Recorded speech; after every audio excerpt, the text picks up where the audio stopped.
যুব ক্রীড়া প্রতিমন্ত্রীর দায়িত্ব নিয়ে আমিনুল হক প্রতিশ্রুতি দিয়েছিলেন দেশের ক্রীড়া সাংবাদিকদের সঙ্গে করবেন মতবিনিময়, নেবেন পরামর্শ, এরপর সেই অনুযায়ী কাজ করারও কথা জানান নতুন ক্রীড়া প্রতিমন্ত্রী। আমি তো প্রথমেই বলেছি যে আসলে স্পোর্টস শুধু আমার একার দায়িত্ব না চেঞ্জ করা, ভালো কিছু করার দায়িত্ব শুধু আমার একার না, এখানে আপনাদেরও অনেক দায়িত্ব রয়েছে।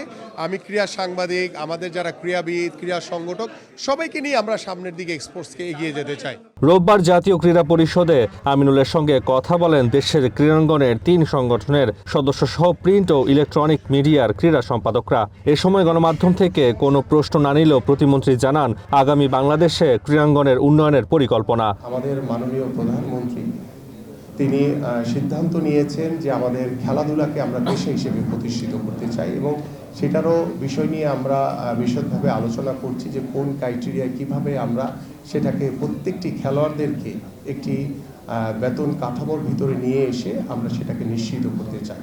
আগামী বাংলাদেশে আমরা জাতীয় যে শিক্ষাক্রম আমাদের 4র্থ শ্রেণী থেকে আমরা আমাদের খেলাধুলাকে বাধ্যতামূলক করতে চাই, এবং সেই বিষয়গুলো নিয়ে আমাদের সংশ্লিষ্ট মন্ত্রণালয়, শিক্ষা মন্ত্রণালয়ের সাথে কথা বলে, শিক্ষামন্ত্রী, প্রতিমন্ত্রীর সাথে কথা বলে আমরা সেটা নিশ্চিত করব ইনশাআল্লাহ। ক্রীড়া প্রতিমন্ত্রী আমিনুল হক আরও জানান ঢাকা সহ দেশের অনেক স্থানেই মাঠের ব্যাপক সংকট রয়েছে, যা পুরোদমে সহসাই সমাধান করা সম্ভব না হলেও খেলার মাঠের সংখ্যা বাড়বে বলে প্রত্যাশা করেন আমিনুল হক। সমস্যা থাকবেই আমাদের, সেই সমস্যাগুলো যখন যেটা সামনে আসবে সেই সমস্যাগুলো যাতে আমরা ধরে একটি একটি করে সমাধান করে যাতে সামনের দিকে এগিয়ে যেতে পারি ইনশাআল্লাহ। গ্রামীণ জনপদ সহ আমাদের ঢাকা মহানগরীতে খেলার মাঠের অনেক অভাব রয়েছে, এবং সেই বিষয়গুলো নিয়েও আমরা আমাদের সিটি কর্পোরেশন থেকে শুরু করে আমাদের বিভিন্ন জেলা পর্যায়ে যে খেলার মাঠের যে অভাব, সেগুলো আমরা সংশ্লিষ্ট প্রত্যেকটি জেলার ডিসিদের সাথে কথা বলে কিভাবে আমরা দ্রুত